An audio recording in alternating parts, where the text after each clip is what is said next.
Ok, entonces tenemos el siguiente teorema que enunciaremos sin demostrarlo. Posteriormente subiremos videos con la demostración. La idea es la siguiente. Tenemos una función que es dos veces diferenciable y cuyo resultado es continuo. Es una función de clase C2. Y esta función tiene un dominio abierto y convexo. Entonces X es abierto y convexo. Lo de convexo es para definir bien lo que es una función cóncava y una función convexa, y lo de abierto es para que podamos derivar.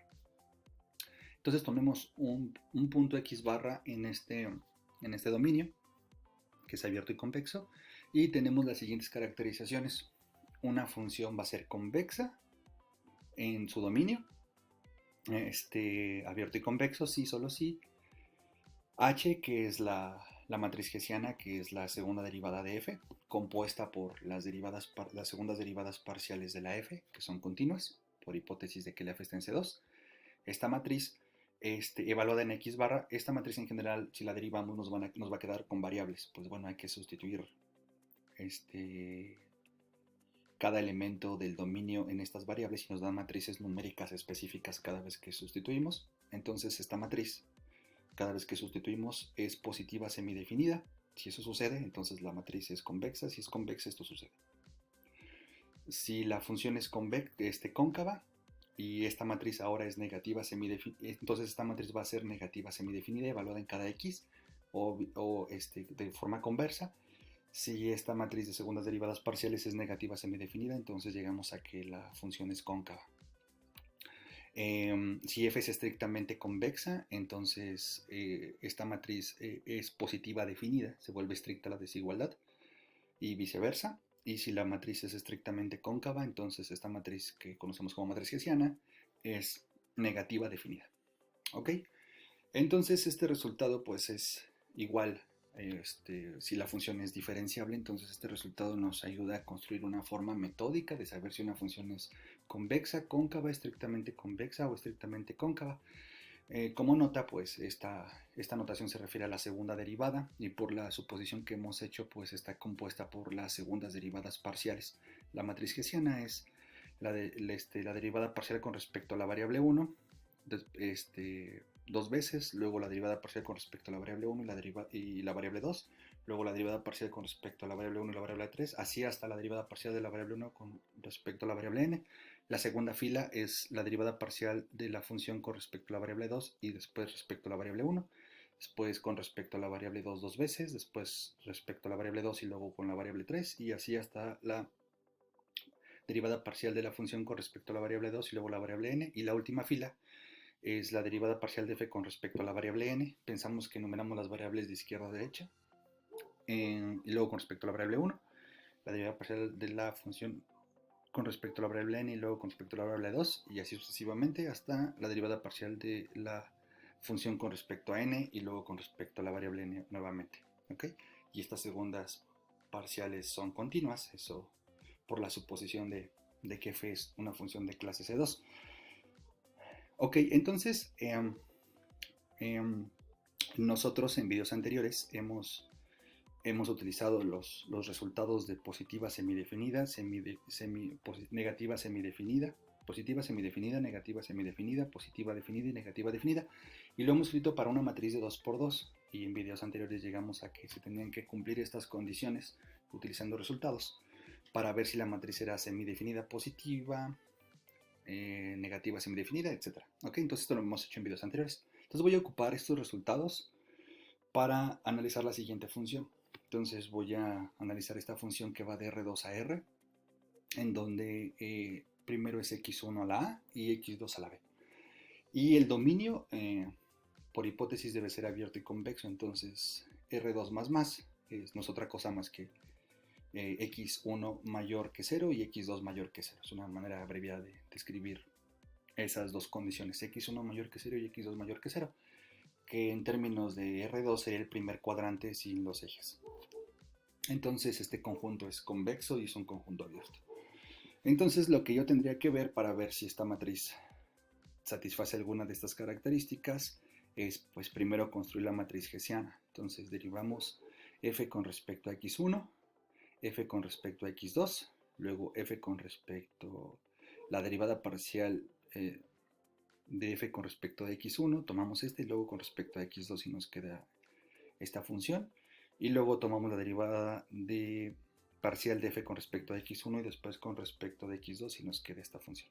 Hacemos lo similar para la variable 2, la derivada parcial con respecto a la variable 2, la derivada parcial con respecto a la variable 2 y luego con respecto a la variable 1 nos queda este formato, y luego la derivada 2 y con respecto de la 2, y luego la derivada parcial con respecto a la variable 2 y luego con respecto a la variable 1, es decir, esta con respecto de x1, nos queda esta expresión. ¿Okay? Pues aquí son las derivadas parciales y el hessiano nos quedaría una matriz de 2 por 2. Observemos que aquí hay variables, ¿no? Específicamente, pues no nos han dicho nada sobre A y sobre B, pero supongamos que nos dijeron cuánto valían. Pero lo que quiero rescatar es que esta matriz en cada componente tiene funciones. Entonces lo que tenemos que hacer es evaluar en un determinado punto del dominio y esta matriz se va a convertir en una matriz numérica. ¿Okay? Y esas matrices numéricas son a las que les hacemos las pruebas sobre semidefinida positiva, negativa, etc.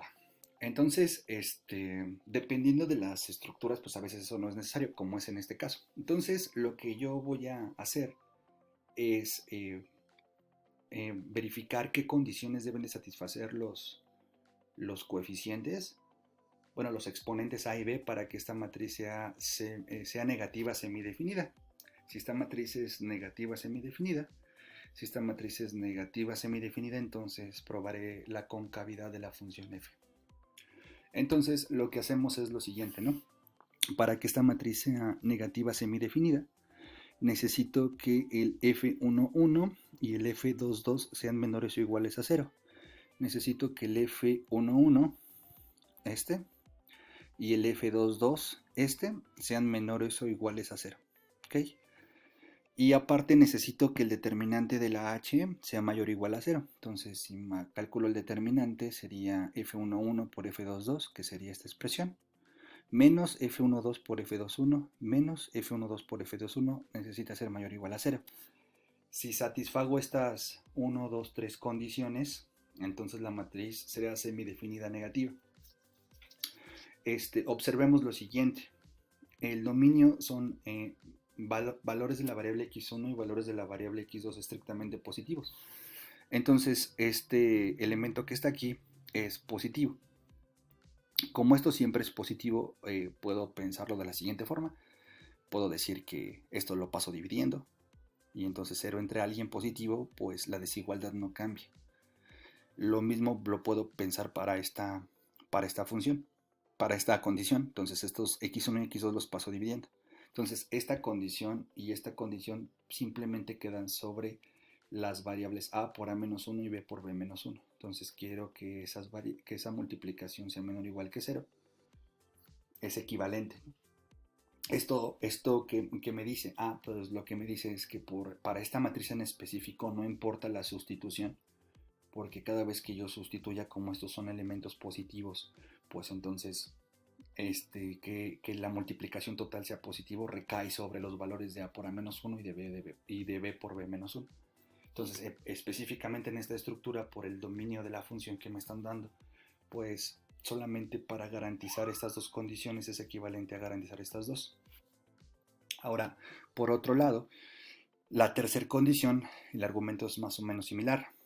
Estas variables están multiplicando al primer término y estas mismas variables multiplican a este segundo término. Lo podemos factorizar, es el mismo elemento.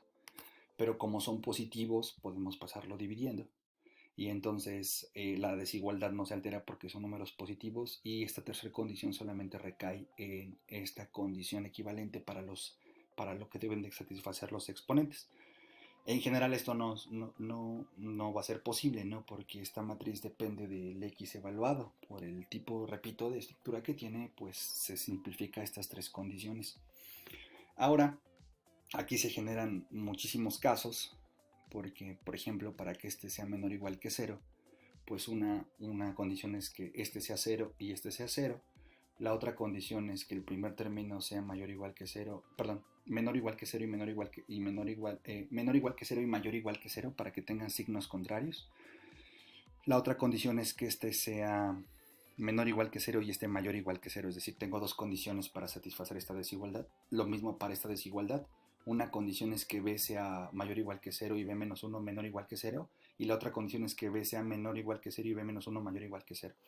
Y para esta, este, para esta condición, pues aquí no es claro porque no tengo una multiplicación, pero haciendo álgebra, es decir, factorizando a por b de ambos términos, llego a esta condición. ¿Ok? Entonces esta condición se convierte en esta condición se convierte en esta, y haciendo álgebra, esta condición se convierte en esta condición, simplemente es álgebra, factorizando y simplificando términos semejantes. Y aquí es lo que les comento, ¿no? Aquí hay dos casos, aquí hay dos casos y aquí hay dos casos. Entonces tendría todas las posibles combinaciones de cada uno de estos casos, lo cual se vuelve un trabajo arduo, pero pues resulta ser que algunos casos se descartan. Y precisamente lo que me ayuda a descartar casos es la última desigualdad. Para esta desigualdad, yo tengo que... una posibilidad es que A por B sea menor que cero y y A más y A por B sea menor o igual que cero y A más B menos uno sea mayor o igual que cero. Pero si yo hago esa condición, llego a una contradicción. O sea, no puedo tener las desigualdades que se satisfagan de forma inmediata. No puedo tener condiciones de A y B que satisfagan esas dos condiciones. La única que no me genera contradicción es pensar, bueno, eso se tendría que hacer para convencerse. La que no me genera este, ninguna, la que no me genera ninguna contradicción es que A por B sea mayor o igual que cero y A más B menos uno sea menor o igual que cero. Esta no me genera contradicción. Entonces, lo que me restringe esa condición es que la multiplicación de A por B debe de ser mayor que cero. Y esta restricción me genera que A más B debe ser menor o igual a 1.